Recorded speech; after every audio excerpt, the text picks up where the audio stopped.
Example number 3 solve करते हैं। Example number 3 के अंदर देखो यहाँ पे तो पहले हमने क्वेश्चन में लिखा हुआ है कि स्वतंत्र चर में बदलते हुए इसको हल कीजिए, और ये क्वेश्चन अजमेर बीएससी में 2016 में आया हुआ है, 17 में भी आया हुआ है, राजस्थान बीएससी में भी आया हुआ क्वेश्चन है ये। इस क्वेश्चन को हल करने के लिए सबसे पहले हम इसको मानक रूप में लिखेंगे, तो क्वेश्चन में पहले से ये मानक रूप में दिया हुआ है तो लिखने की ज़रूरत नहीं है। तो अब यहाँ पे हम पी क्यू और आर लिखेंगे। तो यहाँ पे आप देख सकते हो, यहाँ पे जो d y upon d x का गुणांक होता है वो होता है पी, और वाई का गुणांक होता है क्यू, और इस साइड में जो भी होता है वो होता है आर। तो आर तो जीरो है, यहाँ पे प्रॉब्लम ही नहीं है इस क्वेश्चन में। तो यहाँ पे हमारे पास इस तरह से आ गया, पी आ गया, क्यू आ गया, आर तो जीरो आ गया यहाँ पे। तो इसको सोल्व करना तो और भी इजी हो गया क्योंकि आर तो जीरो हो गया यहाँ पे। तो सोल्व करने के लिए सबसे पहले हम इसको स्वतंत्र चर जेड में बदलेंगे। तो जेड में बदलने के बाद हमें ये इक्वेशन मिलती है इस तरह से, P1 और Q1 और R1 के पदों में इस तरह से इक्वेशन मिलती है हमें। और ये जो इक्वेशन मिलती है यहाँ पे P1 Q1 का सूत्र होता है ये, P1 का सूत्र ये होता है, और R1 का सूत्र ये होता है। तो अब यहाँ पे हम स्वतंत्र चर जेड, ये जेड ज्ञात करेंगे, तभी यहाँ पे देखो जेड ज्ञात होगा तो हम यहाँ पे P1 ज्ञात कर सकते हैं, P1 ज्ञात कर सकते हैं जेड ज्ञात हो तो, R1 ज्ञात कर सकते हैं यदि हमें जेड का मान पता हो। तो हम सबसे पहले जेड ज्ञात करेंगे। तो जेड ज्ञात करने के लिए हमने क्या देखा था कि जो क्यू होता है, क्यू के अंदर जो भी फंक्शन होता है उसका हम ले लें रूट, और रूट लेने के बाद उसका सोल्व होना चाहिए। यानी कि हमने ये समझा था कि जेड हम निकाल सकते हैं यदि रूट क्यू का हम इंटीग्रेशन कर सके एक्स के सापेक्ष, तभी ये पॉसिबल है, तभी जेड ज्ञात किया जा सकता। आपको यहाँ पे दिख रहा है, जैसे मैं इसका रूट दूंगा तो ये तो कांस्टेंट है, यहाँ पे x की पावर 2 बचेगा, और x की पावर 2 का इंटीग्रेशन हम कर सकते हैं। इसका मतलब यहाँ पे मैं जेड ज्ञात कर सकता हूँ, तो जेड ज्ञात कर सकते हैं इस विधि से। तो जेड ज्ञात करने के लिए मैं Q1 मानूंगा। Q1 मैंने क्या मान लिया, a की पावर 2। ये क्यों माना है मैंने, तो इसका हमने कंसेप्ट समझा था कि जो हमारे पास Q होता है वहाँ पे जो भी हमें कांस्टेंट मिलता है उसको हम मान लेते हैं Q1। तो यहाँ पे देखो इस पूरे फंक्शन में हम कॉमन लेंगे, तो कॉमन लेने की तो यहाँ पे ज़रूरत ही नहीं है, यहाँ पे डायरेक्ट a की पावर 2 आ रहा है, तो a की पावर 2 को हम क्या मानेंगे, यहाँ पे Q1 मानेंगे, क्योंकि ये कांस्टेंट है, a यहाँ पे कांस्टेंट है, तो a की पावर 2 को मैंने Q1 मान लिया।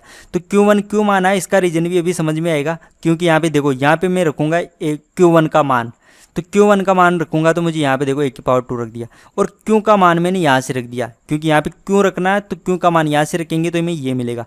तो अब देखो यहाँ से हमने Q1 मानने का क्या फ़ायदा हुआ, Q1 मानने से देखो a की पावर 2 से a की पावर 2 कैंसिल हो जाएगा, हमें ये फ़ायदा हुआ यहाँ से। तो वरना आप तो कुछ भी मान सकते हो, Q1 को 1 2 3 -1 2 3 कुछ भी मान सकते हो, लेकिन फ़ायदा होने चाहिए। मानने से हमें क्या हुआ, यहाँ से ये कैंसिल हो चुका, इसलिए मैंने यहाँ पे इस तरह से माना है। तो यहाँ पे देखो a की पावर 2 से a की पावर 2 कैंसिल हो जाएगा, तो हम इस क्वेश्चन को इस तरह से लिख सकते हैं, क्योंकि यहाँ पे रूट ले लेंगे हम, तो यहाँ पे बचेगा dz upon dx equal to plus minus root में यहाँ पे आएगा a की पावर 2 तो कैंसिल हो गया है, 1 अपॉन x की पावर 4।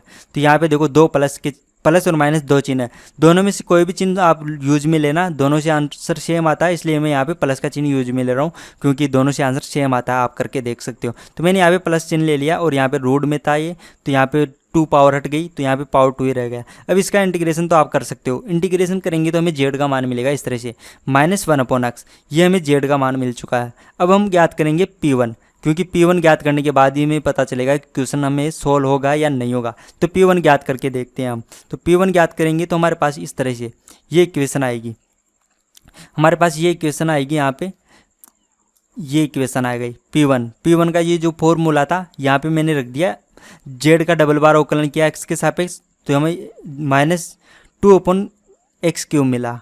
और फिर यहाँ पे P1 को हमने P को हमने क्या किया, जेड के अवकलन से गुणा किया और यहाँ पे लिख दिया। फिर नीचे यहाँ पे जेड का जो अवकलन था उसकी पावर 2 लगाई और यहाँ पे हमने पुट कर दिया। तो जैसे हम यहाँ पे वैल्यू पुट करेंगे तो यहाँ पे आप इसको सॉल्व करके देख सकते हो, आपको 0 मिलेगा। तो आपको यहाँ पे P1 0 मिल गया, तो क्वेश्चन और ईजी होता जा रहा है।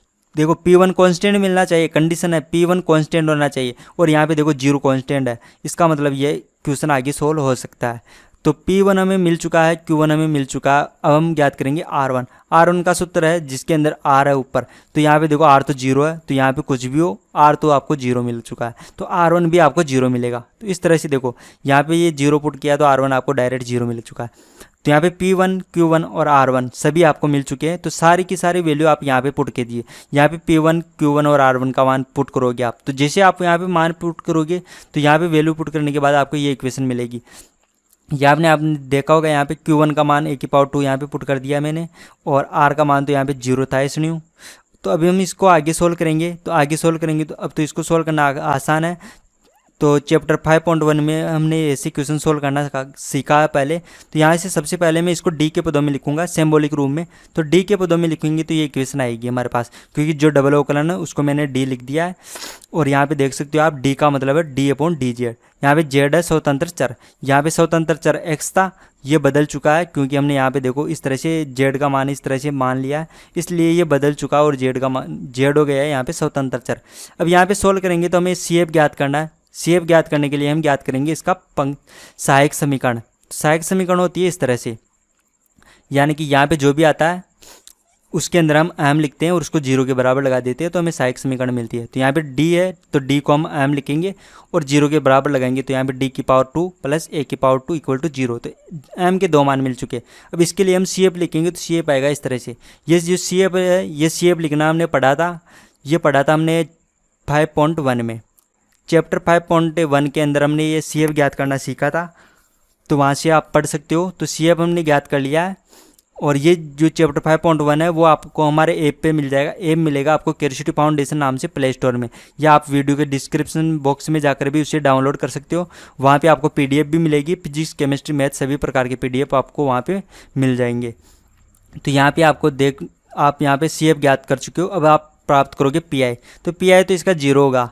पी आई 0 क्यों होगा? क्योंकि यहाँ पे देखो, यहाँ पे राइट हैंड साइड, यहाँ पे देखो ये जो क्वेश्चन है ये यहाँ रहा, राइट हैंड साइड 0 इसका। जब भी राइट हैंड साइड 0 होती है तो पी आई डायरेक्ट हमें 0 मिलता है। अब हम इसका हल लिखेंगे, हल होता है Y equal to C F plus P I. तो ये इसका हल हो गया Y equal to C F plus P I, यानी कि सी एफ और पी आई को ऐड करके लिखना है। तो सी एफ और पी आई को हमने ऐड करके लिख दिया। यहाँ पे आपने सी एफ के अंदर नोटिस किया हो तो यहाँ पे देखो जेड लिखा है मैंने, यहाँ पे एक्स नहीं लिखा है, जेड लिखा है। जेड क्यों लिखा है? क्योंकि यहाँ पे जेड है स्वतंत्र चर, और स्वतंत्र चर को हम यहाँ पे लिखते हैं। तो हमारे पास देखो इसका हल आ चुका है इस तरह से, वाई इक्वल टू इस तरह से।